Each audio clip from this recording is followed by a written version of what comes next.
It is 1933 in Oklahoma. It is the beginning of the Dust Bowl. Little do these people know it. And there is too much going on. So the synopsis for Hold Your Breath says, amid the region's horrific dust storms, a woman is convinced that a sinister presence is threatening her and her two daughters, who are Rose and Ollie. Hold Your Breath is worth watching. It is on Hulu right now. I watched it last night with the lights turned off, and I felt the tension. The soundtrack is impactful. Hold Your Breath feels different because of the setting. The setting is doing a lot of work, which is not a bad thing. That's actually a very good thing. It's just rare for me to watch a movie where the setting elevates the story as opposed to just being like this neutral thing wherein the story is taking place. So it's the Dust Bowl, severe drought. There is dust everywhere. It's in the air. You see the particles. You can't sweep or dust well enough to get rid of it. It's in your drink. It's on your clothes. It's on your pillow. It's on your dresser.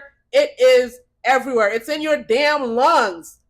They do a good job of showing the misery of the time. So Hold Your Breath most notably stars Sarah Paulson, our main character. She plays Margaret.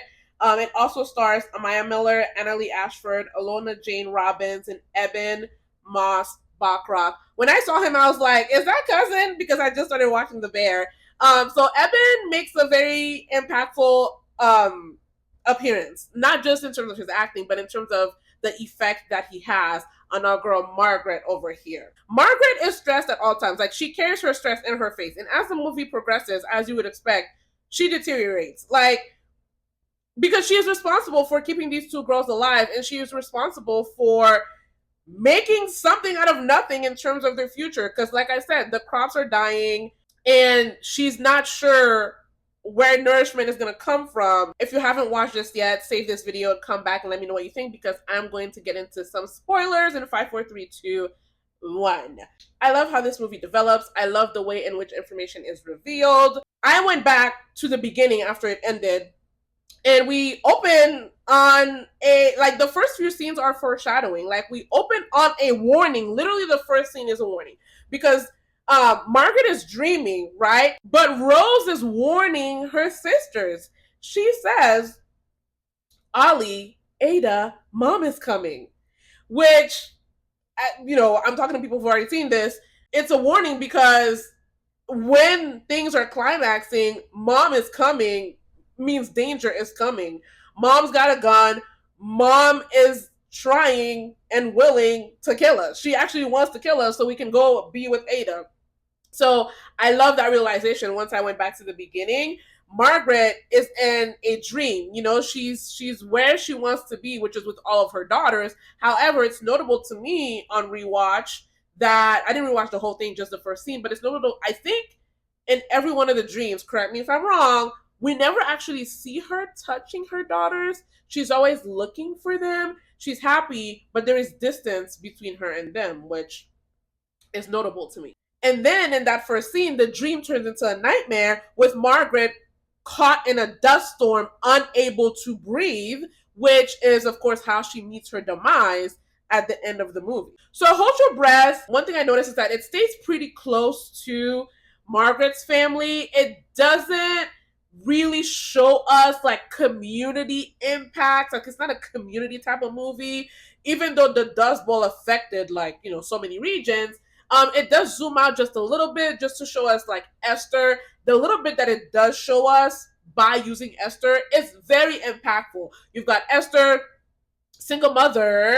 I don't think she's married, but she's got her 2 kids, similar to Margaret. And one of her kids is sick. The boy is coughing all the time. She doesn't know what to do. She is also stressed. She looks miserable.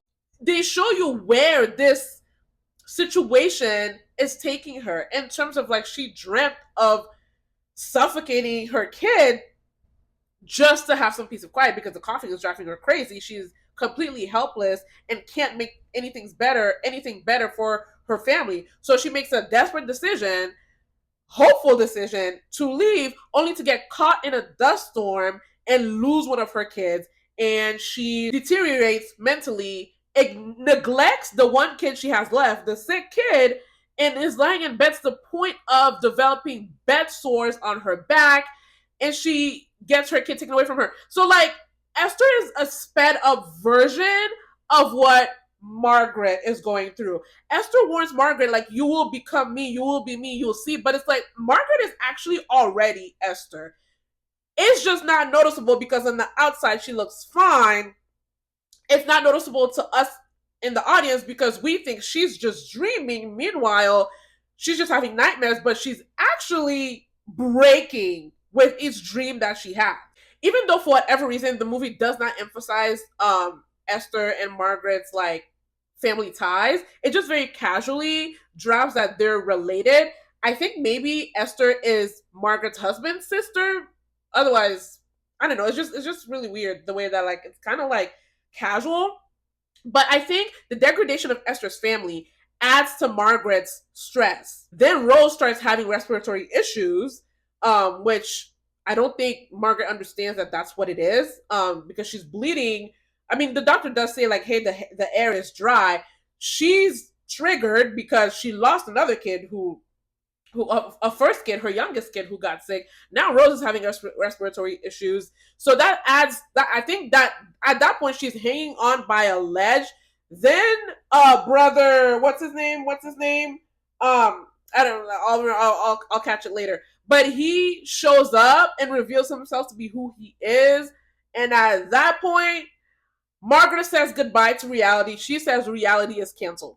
Overall, this movie ain't nothing but grief and depression. Grief and depression brought on by trauma. There's a powerful quote in the movie that completely explains Margaret's character and state of mind. It's when she says to Rose, "I'm alive in that grave, suffocating under the dirt with your sister." Imagine subconsciously feeling like that.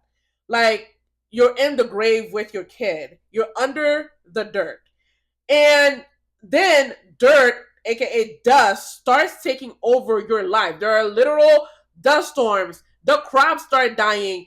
Dirt takes over your life and it impacts the way you move, the way you breathe, your habits. It's in your prayers. Like it's in what she's praying about towards the beginning of the movie. Like the death of your kid and the death in your personality and in your like your emotions starts to be reflected in your reality. Margaret's way of life is gone. The greenery that used to surround her life in her house is gone. Her husband's gone. The woman is in a state of grief and is has been slowly deteriorating, I think, since Ada died 5 years ago. And it's then accelerated when like she loses her nephew, her sister loses her damn mind, and so she herself was like, I'm gonna clock out too. You could say that the onset of the Dust Bowl represents Margaret's grief taking over her life, and the way she perceives things. And the grief personified by the dust and the Dust Bowl makes her do bad things, such as want to do a little bit of family annihilation with her kids. I give it a 3 out of 5. It's good, it's different. I don't think they elevated as much as they could have. Like I said, I do think the setting does a lot of work, which is both good and bad. I think it had the potential to like blow me away. It didn't. It was just a really good time. Let me know what you think.